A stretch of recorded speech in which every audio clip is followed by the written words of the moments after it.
माधवदास जी बोले नियम तो बता, तो हमने कभी चोरी करी नहीं, हमको पता नहीं है। तो जगन्नाथ जी बोले सबसे पहला नियम, बोले क्या? फुर्ती रखनी है, लेकिन फुर्ती में आवाज नहीं करनी। मतलब गति तो तेज हो, पर जैसे हम चलते हैं तो हमारे पैरों की आवाज आती है, हाथों की आवाज आती है, कपड़ों की आवाज आती है, आवाज नहीं आनी चाहिए। फुर्ती भी हो और आवाज ना हो, पहला नियम। और दूसरी बात, पलके नहीं झपकनी, नेत्र खोल कर रखने, कान खोल के रखने, ध्यान रखना कहीं से कोई आ नहीं जाए। बोले अच्छा, और कोई नियम? बोले बब ये दो तुम निभा लेना, बाकी मैं संभाल लूंगा। चलो। माधवदास जी बोले कहां जाएंगे चोरी करने? कौन गोपी, यहां कौन गोपी के यहां जाओगे? बोले गोपी वोपी के यहां नहीं जाएंगे। तो बोले ये जो राजा हैं जगन्नाथपुरी के, इनके बगीचा में खूब सुंदर सुंदर कटहल होते हैं, और देखो ये हमारे लिए भोग लगाने भेजते नहीं है, हमको कटहल खाने का मन कर रहा है, कटहल की चोरी करके आएंगे। माधवदास जी बोले इतना सब कुछ करने की क्या आवश्यकता है? हम राजा जी को पत्र भेज देते हैं, कटहल भिजवा देंगे, कल कटहल ही कटहल पाना, आप चोरी करने का।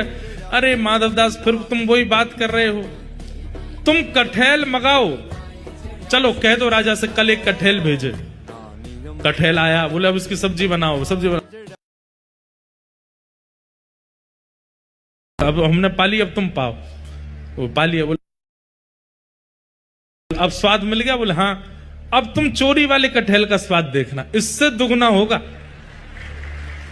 अब ये जो सुख मिला है ये फीका लगेगा उसके आगे, इसलिए अब चोरी करने चलो। माधवदास जी बोले ठीक है। तो बोले मैं रात में मेरे को सिंह द्वार पे मिल जाना। वो सिंह द्वार पे नहीं, दक्षिण द्वार पे मिलना। सिंह द्वार पे तो सब खड़े रहते हैं, रात में सोने नहीं देते, बैठ जाते हैं वहां पे। कई भक्त रात भर नाम कीर्तन करते हैं, सबको पता चल जाएगा मैं निकला हूं। दक्षिण द्वार पे मिलना।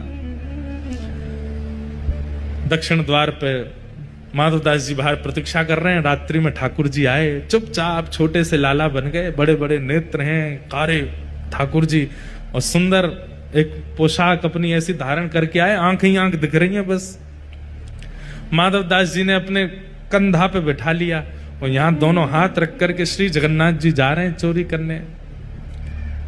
राजा के बगीचा में पहुंचे। कहां हैं?